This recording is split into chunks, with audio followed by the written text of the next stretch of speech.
here's where you're going to get a little bit more nervous. The problem with good works.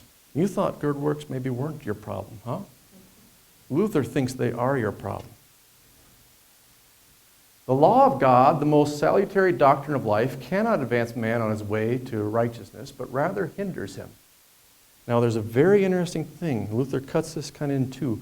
The law, okay, so you can think about the Ten Commandments as the law, the Decalogue, the law that God gives you, right, is the most salutary doctrine of life. What's Luther saying there? Is it a bad thing? No, it's the most salutary thing for life. So Luther doesn't want you to get rid of the law. In fact, he thinks you should really actually uphold all bit of it. He actually will say, just like Jesus, not one jot or tittle will be taken away from the law. It's not getting rid of it. It's not paring it down. Most salutary doctrine of life. But then he says, it doesn't get you any further with your righteousness. In fact, it hinders you. Although the works of man always appear attractive and good, they are nevertheless likely to be mortal sins. So, helping somebody across the street, a mortal sin? Giving to the poor, a mortal sin? This is kind of some radical stuff.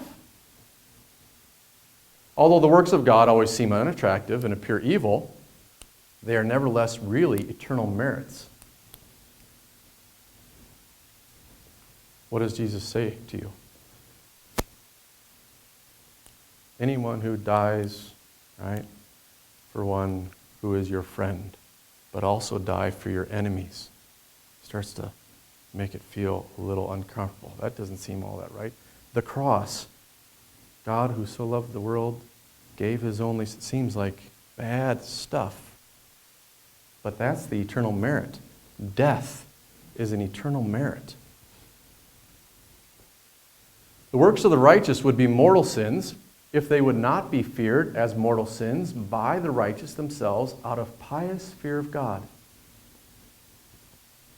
So, if you do a good work or a righteous work, it's only a good work or righteous work if you're afraid of it not being a good work or righteous work.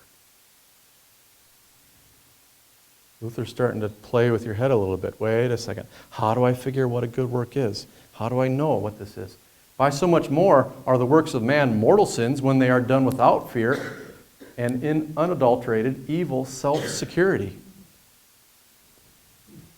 Can you think through the logic, how Luther would come to some of these conclusions?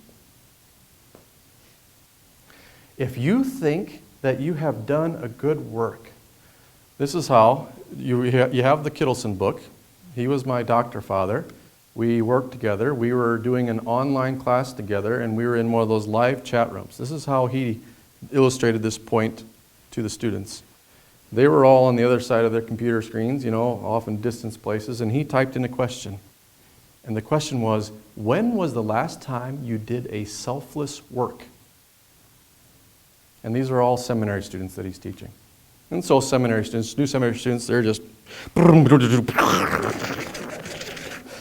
through, They want to show their professor that they're really into this going to be a pastor thing. So we see this big screen pile up of all these selfless works. He types in the next, just one line. The very fact that you recognize it as a selfless work shows how selfish it is. Click. Do you see the logic? If you are without fear, you have self-security. Why? Who are you depending on for your righteousness? Yourself. Jesus has just gotten left out of the equation. You are in control of your salvation. So you start wanting credit where you think credit is due. This is going to be a very interesting thing to think through here. Arrogance cannot be avoided or true hope be present unless the judgment of condemnation is feared in every work. if you're not nervous about whether or not you're doing the right thing, okay? Now this puts all the more burden on you.